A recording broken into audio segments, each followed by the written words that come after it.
La genèse du VAC est assez simple, je dirais. C'est autour d'un verre avec une amie à moi, donc qui est directrice d'EHPAD, et qui m'a évoqué la problématique de la chute qu'elle avait dans ses différents établissements. Le VAC est né.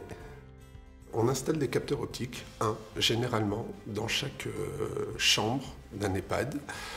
On met à disposition, bien évidemment, aux aides-soignantes un smartphone et aussi un logiciel de téléassistance. L'ensemble des membres du consortium ont souhaité trouver une solution qui réponde à l'objectif commun qui était d'être alerté au plus vite de la chute d'un résident dans sa chambre ou dans sa salle de bain. Donc ça, c'était vraiment le point commun. Après, c'est vrai que sur certains pays, notamment la France, mais aussi la Belgique, le Luxembourg, on est très aussi vigilant du maintien de l'intimité, du respect de la vie privée. Le détecteur de chute a cet avantage de nous avertir dès qu'une chute a eu lieu dans une chambre. Il n'y a pas de tierce personne qui va visualiser en cas d'alerte. L'algorithme, lui, se fait de manière locale, au sein de l'établissement. Il faut savoir aussi que l'ensemble de l'analyse est complètement flouté. Aujourd'hui, par exemple, lorsqu'on détecte une chute d'une personne âgée, pour l'algorithme en lui-même, ce n'est pas une personne âgée qui chute, c'est une forme. L'aide-soignante n'a pas la possibilité de visualiser 24 heures sur 24 la chambre.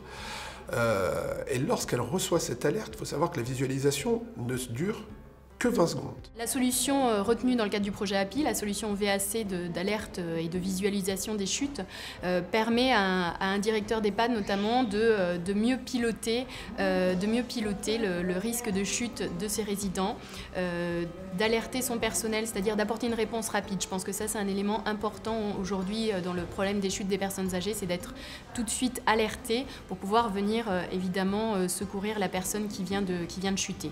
Le nombre de chambres ne diminue pas, le nombre de résidents ne diminue pas. Par contre, le budget alloué à ces aides-soignantes de nuit, lui, diminue. Donc l'idée est bien évidemment de donner les outils à ces 2-3 aides-soignantes de nuit, de pouvoir libérer du temps. Un détecteur de chute n'est peut-être pas nécessaire dans toutes les chambres. Les résidents qui sont chuteurs ou qui sont à risque de chute peuvent être détectés en amont par des échelles, par déjà une chute préexistante. Donc effectivement, on va viser plutôt ces résidents-là. D'où l'intérêt d'avoir un système qu'on puisse peut-être déplacer d'une chambre à l'autre. On va précabler l'ensemble des 80 chambres, on va installer que 10 chambres à risque. Ensuite, le personnel technique de l'établissement aura la possibilité de prendre le capteur de la chambre 101 par exemple et de le déplacer dans la chambre 104. Le détecteur de chute permet de dédramatiser la chute chez le résident.